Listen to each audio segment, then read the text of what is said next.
What's up, YouTube, and welcome to Codename Scream. I am that horror guy, and if you are just joining us or haven't done so already, please make sure to like, subscribe, and ring the bell for notifications for all things horror.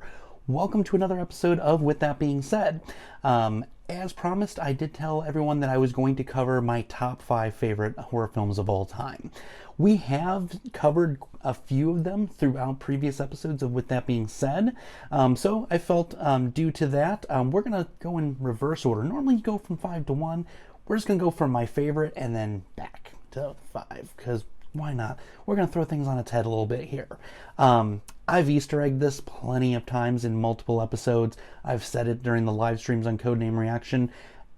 And without a doubt, the one, the only, the classic, original 1978 Halloween is without a doubt my favorite horror film of all time. And that's what we're going to discuss today. You guys know how I do when it comes to With That Being Said. Discuss the plot a little bit for some of you who may have not seen it, or some of you that do and just want to hear that story for the millionth time. Either way, and then we'll kind of just dive into the behind the scenes stuff, things I found interesting, and then see where Michael is today. So the 1978 original Halloween was released on October 25th of 1978. It was shot for about a $300,000 to $325,000 budget. There was, again, not a conclusive final number there. It was between them. And it grossed in box office between $60 to $70 million overall. It is one of the most successful independent films of all time. If you were to adjust the numbers for 2021 inflation, we would be looking at about $280.8 million that this film has made. Absolutely crushing numbers, even compared to the budget it came through at. It absolutely amazing, and gave us not only one of the most iconic horror slashers ever with Michael Myers, it set the precedent for slasher films moving forward. Just before that, we had Black Christmas from Bob Clark, and we did see Leatherface with the Texas Chainsaw Massacre and whatnot, but I really feel like Halloween kind of set the standard and moved us into the iconic 80s horror that we all know and love, and gave us all those amazing slasher films moving forward from there. The film was directed by the legend John Carpenter, produced by his then girlfriend Deborah Hill. Both of them took credit on the screenplay side of things. It starred the veteran, amazing Donald Pleasance, Jamie Lee Curtis, as well as PJ Soles and Nancy Loomis. Music was scored by John Carpenter, and without a doubt, I would say is probably the most iconic horror soundtrack. We'll get a little bit more into that here in a little bit as a whole. The movie itself, when it came out in '78, was actually the highest grossing slasher film in cinematic history at the time, which before that was the Texas Chainsaw Massacre. So we start the film in 1963, Halloween night. Young 6-year-old Michael Myers brutally stabs his sister Judith to death and then is sent away to Smith's Grove Sanitarium. We then flash forward in the film to October 30th of 1978, where Dr. Sam Loomis, portrayed by Donald Pleasance, and Marion Chambers, which is the nurse, go to escort Michael from the facility to go to a court date where they're hoping that he never gets out again, or at least Dr. Loomis is. He's questioned quite a bit throughout it by Marion. Are you sure you want him to be under that much? He'd barely be able to stand, when he discusses how much sedative he wants him to be under and whatnot. Michael ends up getting away from them. When they first pull up to Smith's Grove, patients are walking around and whatnot. He then steals the car that they are both in, drives away. So we fast forward from him stealing the car, going to Haddonfield, Illinois, where he's from, and it's now Halloween night, and we start to center the story around Laurie Strode, portrayed by the iconic Jamie Lee Curtis, as well as her two friends, Annie and Linda. There's going to be some babysitting, lack thereof in some cases. And Dr. Loomis does come to Haddonfield with the intention of warning Sheriff Lee Brackett, portrayed by Charles Cyphers, that evil has come to your little town. and to warn him of Michael Myers and that he is certain that he's going to be there. They end up going to his childhood home, where then Donald Pleasence delivers one of the most iconic, if not just in horror history, in cinematic history, one of the most iconic monologues of all time, in my opinion, and describes Michael as pure evil. And absolutely wonderful. We then go to Laurie is babysitting little Tommy Doyle, and Lindsay Wallace is being watched by Annie. Annie decides she wants to hang out with her boyfriend Paul and do illicit substances and have some fun. So she convinces Laurie to take Lindsay as well for the night, and they're directly across the street from each other. During this time, Annie then gets killed by Michael in the car, gets her throat slit, falls onto the horn for a moment. How nobody thought, hey, there's a horn blasting, what's going on, and goes outside to investigate. Nobody in that neighborhood. No, terrible neighborhood watch program. Absolutely. And later on, Tommy swears that he sees the boogeyman outside with Michael, and Laurie dismisses it, tells him to ignore it, and whatnot. We then have Linda and her boyfriend are at another house, Lindsay's house again, actually, and they're there to do similar. And then we get from there the iconic scene where Michael pops out of the closet and hangs her boyfriend by the chest through a door, and he just sits there and stares very emotionless and blank at him. Awesome scene. He then goes into the bedroom draped in a sheet and has her boyfriend's glasses on. Another just iconic horror scene. And they get in, she's yelling at him because she thinks it's her boyfriend, has no idea it's Michael. She goes to call Laurie to warn her, like, you know, we're done here. And Michael, while she's on the phone with Laurie, strangles her with the phone cord.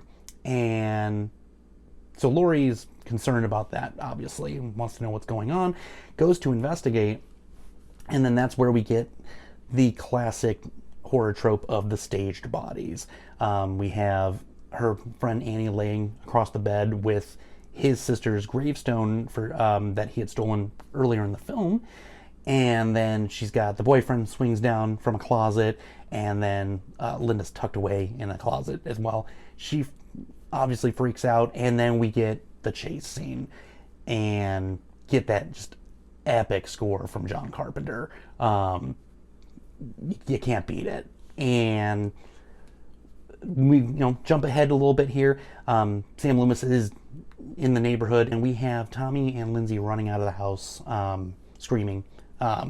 Michael and Laurie have had multiple confrontations to this point in the iconic closet scene, and then kids are running out. She's just kind of chilling out. Michael gets up, starts to strangle her from behind.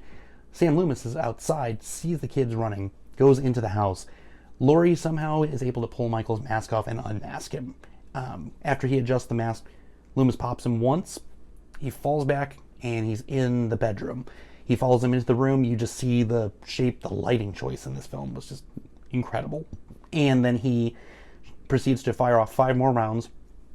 Michael falls back, falls off the balcony, and then we have Laurie sobbing uncontrollably in the corner and says it was the boogeyman, going back to, throwing back to Tommy mentioning he'd seen the boogeyman earlier on. And then one more iconic line was, as a matter of fact, it was. So Loomis looks over the balcony, body's gone, and then we just hear that infamous score start over again, and we hear Michael breathing, and we see the shots of the film where he's been previously in all the houses, and then it's over. The thing I appreciated most about that ending in particular is the whole basis behind Michael Myers was to be the shape. That's what he's credited as in the films, in that film particularly, and he was meant to be kind of just atmospheric. He could be anywhere at any time, and that's what I really appreciated about that closing scene particularly, is we're getting all the different places he's been, meaning his body's gone, now he can be anywhere possible. So that was something I really appreciated about that. The production behind this film for 78 had some groundbreaking work done. Some things that horror then had to work up to. Uses of a lot of POV at the time. The opening scene where Michael is younger and walking up to kill Judith. They actually took the child mask and put it over the camera. And when you see the arm coming up, stabbing Judith, is actually Deborah Hill's arm coming back and forth and doing the stabbing motions. So the choice in that was, it had made it a little bit more disorienting for the audience, I felt, and I loved that personally. So John Carpenter himself was not a horror director. He had just come off of Assault on Precinct 13, which was a very successful film in 1976. And when he was at the Milan Film Festival for this viewing of his film, Assault on Precinct 13, is when he met Erwin Yablans and Mustafa Akkad, who actually came to him with the concept of doing a film about a psychotic killer killing off babysitters. And they wanted it to specifically be on Halloween night. He accepted the film strictly on the fact that he would have full creative control, and ended up getting paid $10,000 in order to do so. Big money for '78 as well. And initially the film was called The Babysitter Murders. Akkad and Yablans did state that they wanted to change it to Halloween. And then John Carpenter stated he wanted his name above the title, so it's John Carpenter's Halloween. And so on top of the $10,000 he got paid, he also scored the entire film as well. As I stated at the beginning, that is arguably the most iconic horror score. The screenplay itself took 10 days to write, with John Carpenter and Deborah Hill. At the time they were boyfriend and girlfriend. Deborah focused a lot on the babysitter dialogue of the film, as she was a babysitter prior to being in film. And then he actually focused more on Donald Pleasance's speeches about the soullessness of Michael Myers, those iconic monologues that I just cannot stop talking about. Those were a lot of his. And there were a lot of little Easter eggs about the film that I thought was awesome. And actually the film itself, Haddonfield, is not an actual town in Illinois whatsoever. It's actually a town in New Jersey where Deborah Hill was raised, so they just kind of threw that in there. And then the streets were actually actual street titles from John Carpenter's home of Bowling Green, Kentucky. The thing I also appreciated was homages to Alfred Hitchcock. We had Tommy Doyle was named after Thomas J. Doyle, which is the lieutenant from Rear Window in '54. And then Dr. Loomis's name was actually derived from Sam Loomis from Psycho in 1960, which is seen as the first slasher film of all time, and really was something that inspired John Carpenter when it came to doing the initial Halloween.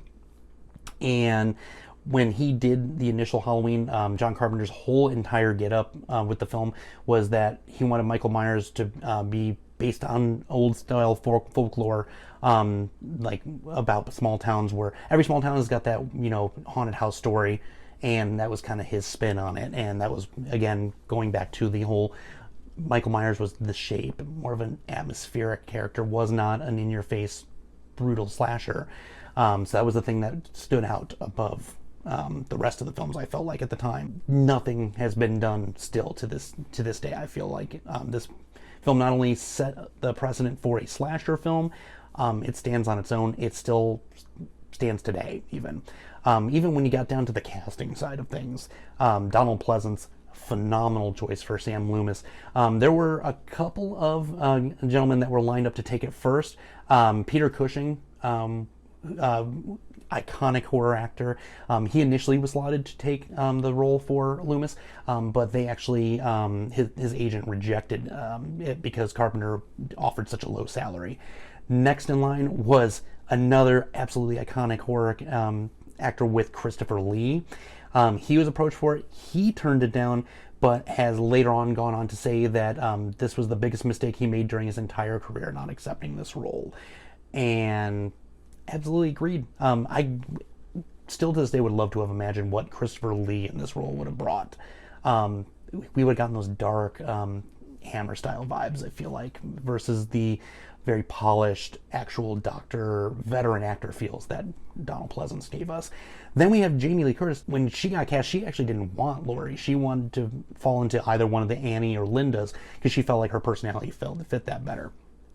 But he picked her for Laurie specifically because she was the perfect Laurie, he said, no matter what. Also, her mother was in Psycho, which was going to help huge with the marketing side of things. And it did. And there's even interviews with Jamie Lee Curtis to date that it has even said this will be the film that defines her career. And even when she passes away, it'll be just like when her mother passed away, where it said Psycho actress dies, it'll be Halloween actress dies. This is her one film that will get her the notoriety for the rest of her career. And even for me, it's, yeah, whenever you think of Jamie Lee Curtis, you think of Halloween. And without a doubt, the best final girl of all time. And then falling second to that would be Nancy, in my opinion, from the Nightmare on Elm Street series.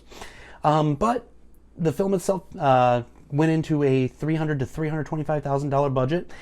Best part about this is they came to actually needing the face of Michael Myers. So for $1.98 purchased from a store on Hollywood Boulevard, we get the Captain Kirk mask from Star Trek that they then went ahead, widened the eye holes, sprayed the skin a bluish white, flared out the hair on it and whatnot, made it terrifying. So when you're looking and say you're terrified of Michael Myers, you're technically terrified of William Shatner. So I don't know how I'd feel if I was, Will Shatner here. But I think that was an awesome little thing with the film as well. As I said, the score itself, John Carpenter, that was part of his stipulations in order to do the film, was to also score the film. I don't think anyone else could have done it any better. Maybe Manfredini, possibly. No. At the end of the day, Carpenter's score was absolutely perfect for this. It's my personal favorite horror score, and in general, film score of all time. It's awesome. It's spine-chilling. Again, we can't really talk more praise on this film, I think, if we tried. The film itself, again, October 25th, 1978.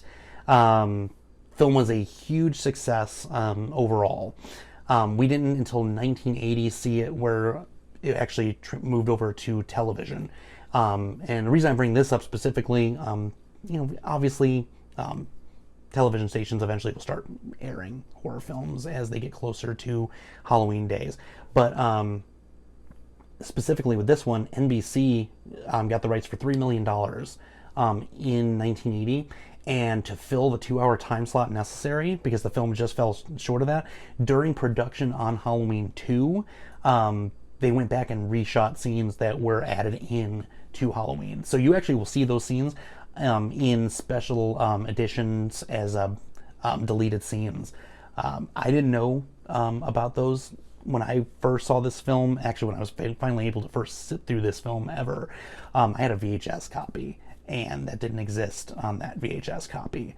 So as my collection grew and got back to see this, they were just little things, and I've actually seen it on TV and seen those little things added in, and to be honest, they were just unnecessary. I know that they had to fill time slots and whatnot, but they really didn't add or take away from the film in any sort of way. They were just there. The film is perfect as it were. So the television adaptation for it, we're good. The film, when it came out, had absolutely great reviews as a whole. There were a few along the way that weren't good, but as a whole, the film was well praised, well looked at by critics all over. Even today, we're looking at a Rotten Tomatoes score of 96% approval rating. So we're looking at another film with that being said, with high praise and the highest yet. And there's a reason this movie is my favorite beyond the fact that the obvious. Everyone else loves it too, clearly. The movie itself did not actually get released on DVD until 1998, October 28th. Before that, we'd only had the VHS runs of the film. And it has been re-released and re-released and re-released for every anniversary, anytime a new film comes out, they throw it into another box set. The last major box set to come out was a Blu-ray set that included the original films up to Rob Zombie's Halloween 2 remake. We've now since then had another film.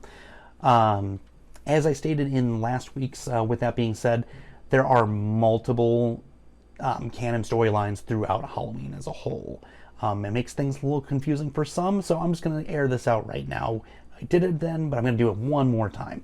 So, original Halloween canon, no matter what, we'll actually just start there. No matter what, nobody includes 3. And I apologize again to Top Atkins. That movie's awesome, but nobody ever includes 3. I'll get to that in a moment. But, so you have 1 and 2, or the original, then you have 4 through 6 as the original. So there's your original canon. Now you have, again, 1 and 2, fast forward to H2O and Halloween Resurrection. Then you have Rob Zombie's 2 films, and now the one we are going with currently, just the original film and the 2018 film that's meant to be a direct sequel, retcons the entirety of anything that's happened to this point. So I can see where it gets confusing for some, because some people have even asked, like, how does this make any sense? How do you keep up with this? Well, that's how. I said that I was going to go back to the Halloween 3 thing momentarily. So when Halloween 2 was done, the initial concept for Halloween was to then have films set on or around Halloween that end up going to the date of, like an anthology series, similar to the Creep Show, Trick or Treat, Tales from the Crypts type of deals, where we get just an anthology series that happens to happen on Halloween. The first film of that was Halloween 3 Season of the Witch. Did not have good reception whatsoever, still doesn't to this day. And some people love it and deem it as a cult classic, others want nothing to do with it. People wanted Michael Myers, and Mustafa Akkad recognized that, and moving forward, that's when we got Michael again. So that's why Halloween 4 is the return of Michael Myers. And yeah, so the movie itself, with the 2018 one being in place and retconning everything up until except for the first one, has now also given us 2 additional sequels that are on the way. We're getting Halloween Kills and Halloween Ends. So I'm absolutely excited to see where we're going with this. And mostly because we also have John Carpenter back into the fold, producing and scoring the film. Something we've missed from all these films. No matter what, at the end of the day, the first one, between the choice of shooting, lighting, the whole overarching theme of the film, and just the music itself, none of the films will ever match up to 78 Halloween until 2018. I felt like that was the closest to the real deal we've had. And I'm really excited to see what these other 2 give us as well. And as a whole, Michael, where is he now? So as I mentioned, we have a whole slew of sequels in here. Some that count, some that don't. The original Halloween was also made as a book. In 1982, it was reissued. It was initially came out in 79. It was reissued in 82. And there were little things from the film that were tossed into it. Overall, though, it was kind of just their own take on it, if you would. It was also adapted as a video game for the Atari 2600 in 1983. And you take on the role of a babysitter and try to save as many people from an unnamed knife-wielding killer as possible. To save money for the game when it came out, most of them didn't even have a label on the cartridge. It was just a tape that said Halloween. Because and also saving money, they didn't even use names of characters in the film. It was just happened to say Halloween. It had the cover and everything from the movie when it did have a label, I should say. But as a whole, it's Halloween and just happens to fit. Then we move into modern day for Michael. And again, I can't talk about this game enough, is Dead by Daylight. You get to play as The Shape, and Laurie Strode's actually in the game too. absolutely exciting. That was actually what initially turned me on to playing this game. I've talked about this now quite a few episodes. Again, I'm not trying, but I'm trying. Sponsor me.